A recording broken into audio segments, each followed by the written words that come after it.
अस्सलाम वालेकुम नाज़रीन। मिनटों की सकीना और हमारी शरवार। सिराजुद्दीन की बीवी पर बलवाइयों ने हमला कर दिया था। उसकी अंतड़ियां बाहर आ चुकी थी और आखिरी सांसें ले रही थी। बीवी ने कहा, मुझे छोड़ो, सकीना को लेकर यहाँ से भागो। सिराजुद्दीन भागते दौड़ते बचते बचाते अपनी बेटी सकीना को लेकर रेलवे स्टेशन की तरफ भागा।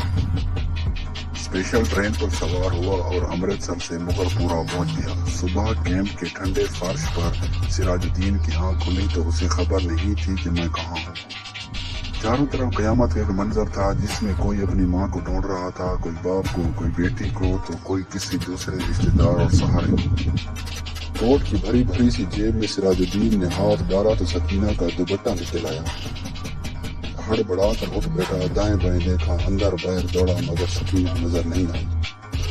सिराजुद्दीन के ज़हन में मुसलसल कुछ सवाल थे। क्या सकीना को मैं कामयाबी से बचा ले गया था? क्या सकीना स्टेशन पहुंचने पर मेरे साथ थी? या सकीना ट्रेन में मेरे साथ थी?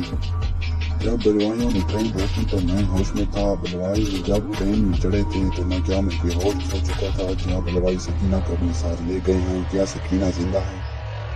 क्या सकीना मर गई है? कैंप में सब लोग हमदर्दी के मुस्तहिक थे। किसी से अपना दर्द बयान नहीं किया जा सकता था। दर्द हद से गुजर जाए तो रोना भी।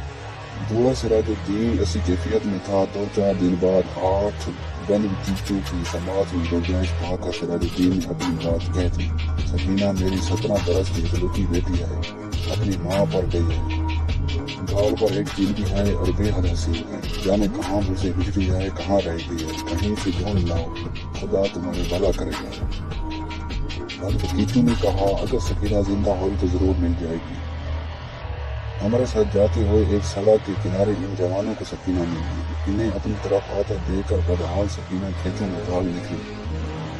उन्होंने 1000 कहा कि हम तुम्हें बचाने आए हैं, मगर इसे यकीन नहीं आया। उसे पता चला कि ये लोग मेरा नाम भी जानते हैं, तो बदहवासी में और भी तेज भागी। भागा भाग में इन जवानों ने सकीना को खेतों में पकड़ लिया। उन्होंने सिराजुद्दीन का नाम लिया तो सकीना का रंग जर्द हो गया। बहुत मुश्किल से मानी कि वो सिराजुद्दीन की बेटी है। एक 8 दिन बाद 4 लोग एक लड़की को उठा कर लाए और कैंप के पास वाले अस्पताल के हवाले कर दिया। उसका नाम सकीना है। रेलवे लाइन के पास भी होश मिली है। सिराजुद्दीन दबे कदमों अस्पताल में दाखिल हुआ। अंधेरे में एक स्ट्रेचर पर लाश पड़ी है। कमरे में थोड़ी सी रोशनी करके डॉक्टर ने पूछा, क्या ये तुम्हारी बेटी है? बाल पर तिल देकर सिराजुद्दीन ने लरजती हुई आवाज में कहा, जी जी मेरी बेटी है।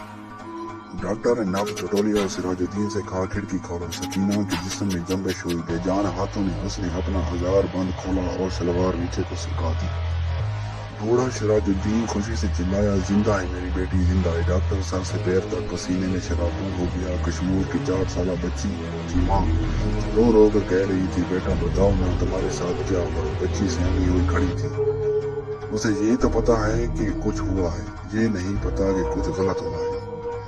उससे जब अंदाजा हुआ कि आज किसी बदतमीजी पर सब मेरे तरफदार हैं तो सलवार सुखाते हुए उसने कहा, देखिए अंकल ने मेरे साथ क्या किया है। बच्ची के इस जुमले को दोहराना आसान नहीं है, मगर क्या कीजिए साहब।